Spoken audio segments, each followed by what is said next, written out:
Hi everybody, this is Carrie with Southern Sass Vinyl. Today I am going to do a video on how to set up your print settings in AcroRip 10. Sorry, I was writing while I was talking. So you've just gotten your new XP15000, you've got it unboxed and you're ready to set it up. So I'm assuming at this point that you've already watched the other video on how to install your ink cartridges, etc. So if I did your conversion on your printer, then this should already be set up, but if I didn't, I'm going to go ahead and show you anyway, or tell you, I'm sorry. On your paper settings on your printer, you're going to go to print settings, and you're going to set up the rear feed paper settings, and I set those up as user defined with the max width, which is 12.95, and I usually do 19 for the length. When you set it up as user defined, it really doesn't matter. For the paper type, I either use ultra glossy or premium glossy. I can't remember which one it is. But now we're going to go ahead and show you the settings on the screen. So when you go in, I'm just going to choose this one. It says offline, it's fine. You're going to go to manage, and you're just going to hit printing preferences. Okay, so when you have this is kind of how it's going to start out. So the first thing you're going to do is you're going to change your paper source to rear paper feed. The next thing you're going to do is change this to user defined. It's going to make you set up something. Again, this is where you just put in 12.95. I put in 19. Again, once you've set it up like this, it doesn't really matter. You're going to hit OK. You're going to change your paper type to to ultra premium photo paper glossy.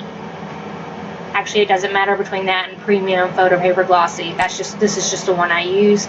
Color, you're going to leave it that. Standard, you're going to change this to high.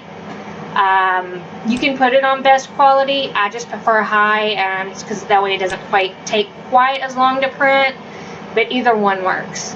And then you're going to go to more options. Document size is going to stay as user defined. Output is same. Under color correction, this is a personal preference. You'll have to play with this to see what you prefer, but I prefer custom. Go to advanced, I choose ICM, hit OK, uncheck high speed. You never want that checked. Okay, and then you're going to go back to main, you're going to make sure everything's good, and you're just going to hit OK. At that point, your print settings are set up for the printer.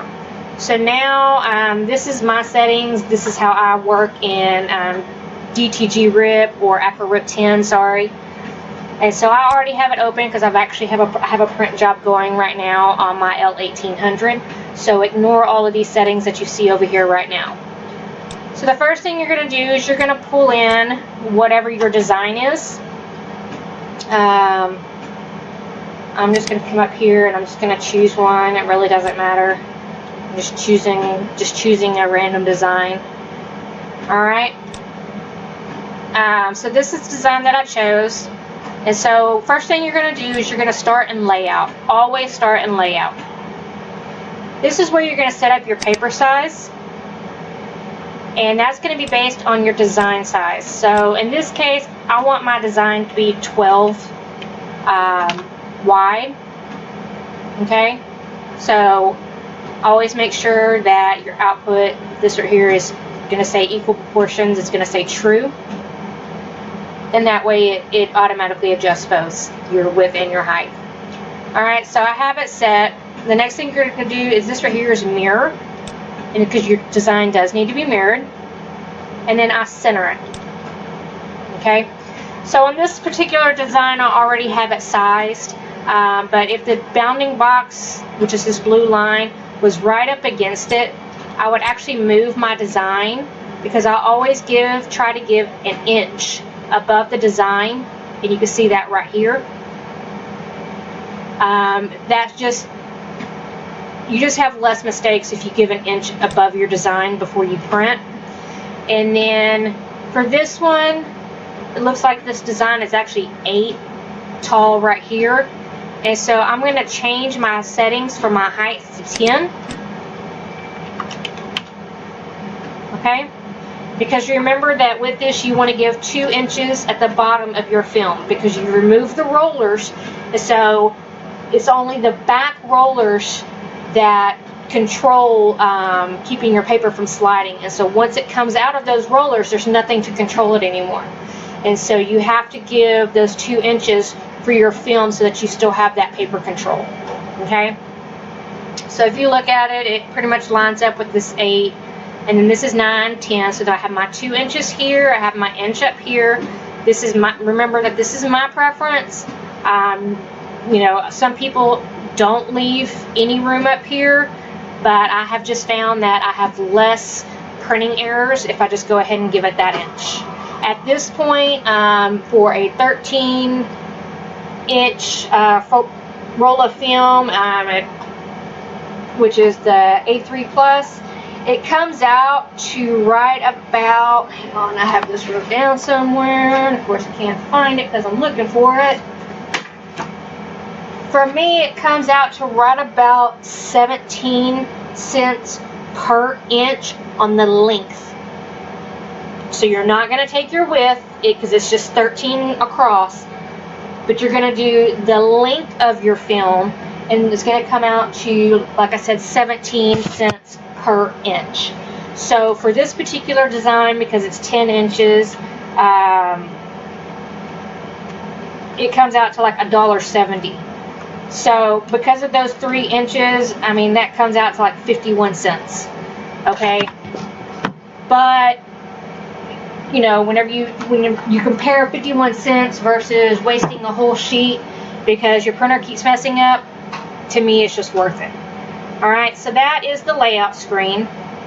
So under printer, right here you'll come and you're going to choose Photo XP15000, and for your port, you'll need to find whatever your port is. So this is for mine, and this is how I have it set up, DTF. If you look at the very end where it says DTF XP15000 series, that's how I have mine set up. I also have my fluorescent one somewhere. It says USB, but I don't have mine plugged into the USB at this time. I actually have my L1800 plugged into my USB, and I'm printing with my XP over Wi-Fi. You'll hear people talk about that they don't like it, and that's perfectly fine. You don't have to. You can do whatever you want. I think because that one is turned off, it's not showing up here. I'm not, oh, there it is. This is the one that I'm using. Alright, so fluorescent DTF XP15000. I just name mine different things. Yours will be probably, if I did your conversion, yours will be set up as DTF XP15000 and then the last 4 of the serial number on the machine. That's how I identified them all. But I'm not sure if that'll show up when you install it on your computer. Probably not, now that I'm thinking about it. Sorry. But that's how I set them up when I'm converting those printers, is that way I can identify which one is which. Alright, so we have it set up. XP, this, your resolution, you want it at 1440 by 1440. To me, this is just gives you the best as far as resolution and speed, and I do that for white and for color. Your feeding, make sure it's set up as rear tray.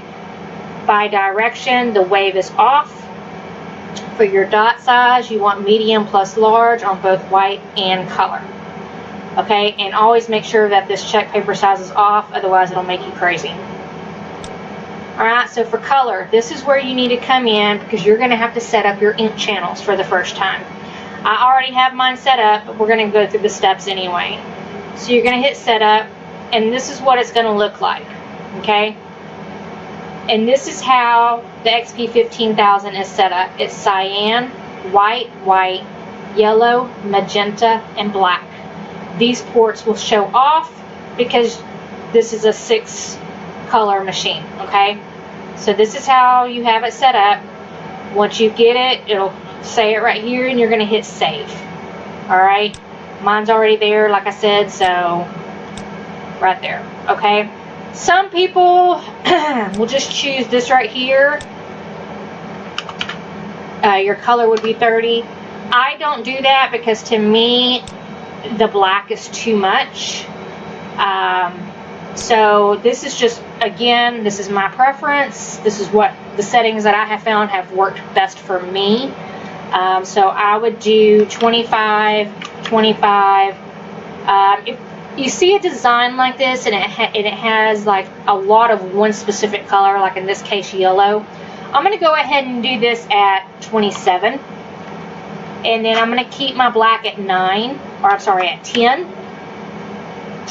And for the XP, I have found that the best white setting for all of mine, I have 4 different XP15000s. All of mine, my best white setting is 25. That's what pretty much gives me the best coverage. If you're doing a complete full coverage, is 25. And we'll talk about the rest of that, you know, and about gradients and stuff like that in a second. But this is what I personally prefer. So my color, like I said, is 25, 25. Because there's a lot of yellow in this design, I'm going to bump my yellow up to 27. My black is 10, and the white is 25. Alright, so then you're going to pull this down. Okay, and so yours is going to be defaulted as off. I'm using Kingdom DTF ink. It does have a color profile, so that's why you'll see mine. So if your ink supplier provided you with a ICC profile, once you've installed that ICC profile on your computer, this is where it'll show up, and you'll leave it as perceptual and just hit OK. So now we're going to come to the white setting. When you're first starting out, I strongly recommend that you leave this as 100% white under any colored pixel. And this will it's just going to go ahead and just lay down a full sheet of white. If you click this white view right here, it's going to show you all the white.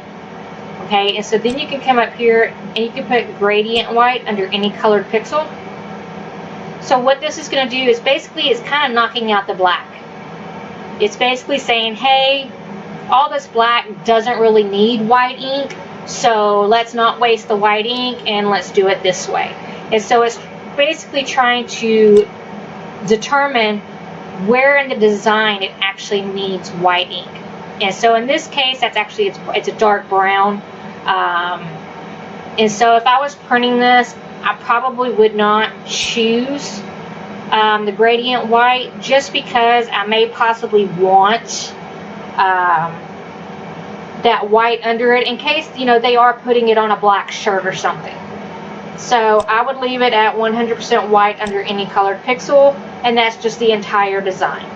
Okay, but again, as you get into this and as you're learning about your designs and in each different design, you'll learn what you can and can't do, and you know, it'll just be some trial and error until you learn, you know, about your designs and what type of white layer generation you really need.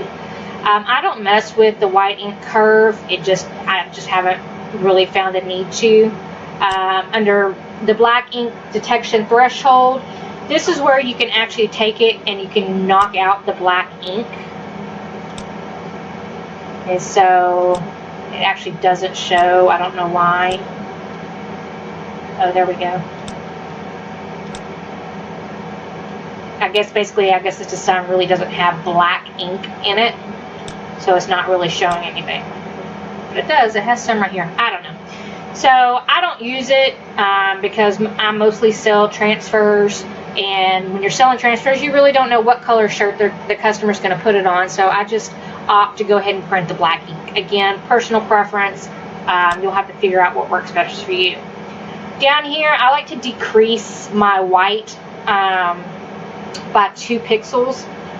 If I'm doing a really small design, and I'm just going to pull this one up as an example. So for this one right here, when I get ready to print it again, I'll actually change this, and instead of doing it for 2 pixels, I'm actually just going to do 1 pixel. And this way, it just kind of compresses that white inwards just a little bit, so that way you don't have to worry about having that white design on, that white line on the outside of your design. It compresses it into the design.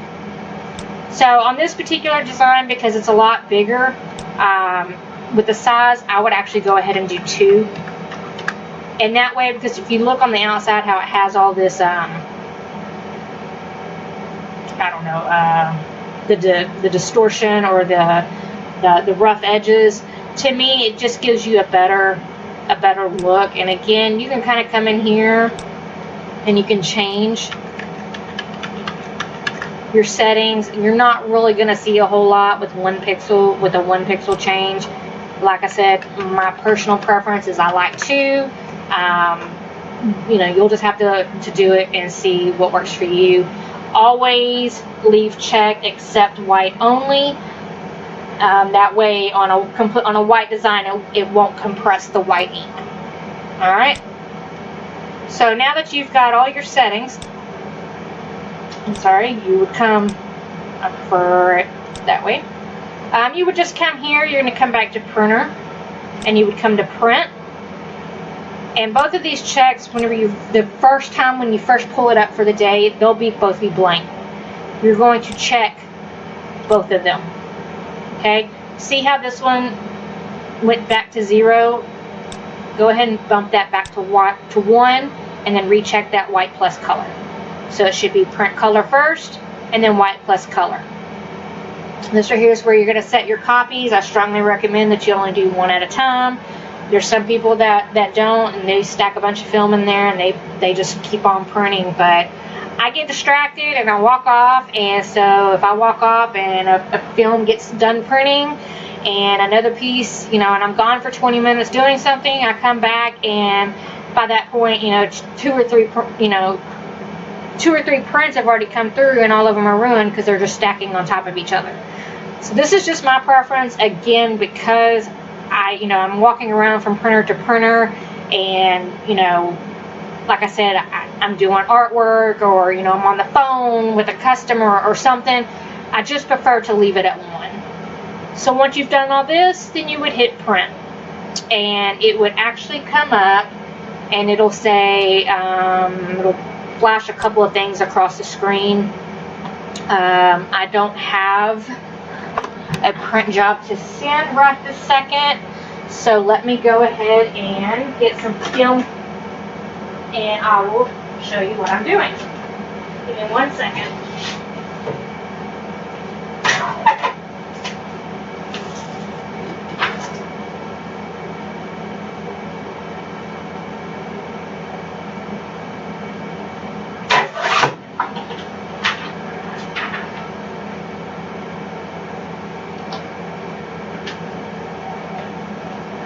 Okay, so we're going to print the softball mom design, but ignore what I'm fixing to do, because I'm actually printing off of my L1800 right this second. That's the one that I just had a small run to do, so I only started up 1 printer this morning, and then I spent the rest of the day converting printers, so I have them all shut down. I've got my cleaner in them, ready to go. So I'm going to come in here, and I'm going to change my settings. Remember, kind of ignore what I'm doing right this second, because this is for my L1800 and doesn't really pertain to what you're doing with the XP15000. Sorry, I forgot what I was doing for a second. Alright. Make sure I changed everything back. Alright. So now for the rest of this, it's all going to be the same. So you're going to come up to print color first is checked. You're going to uncheck this, change this copies to 1, recheck white plus color, and then you're going to hit print. This may or may not come up, this box. You would hit yes. And then this is where the RIP software is actually working. And so all of this is where it's sending the information to the printer. And so this takes approximately 1 minute, sometimes a little less, sometimes a little more. It depends on the size of the final size of your design, really. The smaller your design is, the faster it can rip it and send the information to the printer. So we're just going to let it do its thing, and you'll actually hear my printer start up in just a second. Yes, I think there's either 3 or 4 different screens that'll run through, and you have to just wait. On the L1800 with the RIP boost, I do like that it'll actually start the printer before it gets to 100%. On the XP15000, I don't believe it does. It has to completely rip before it starts printing. So you hear it. That's my L1800. It's started up and it's starting the print. So that's the information on how I set up the XP15000 and AcroRip 10.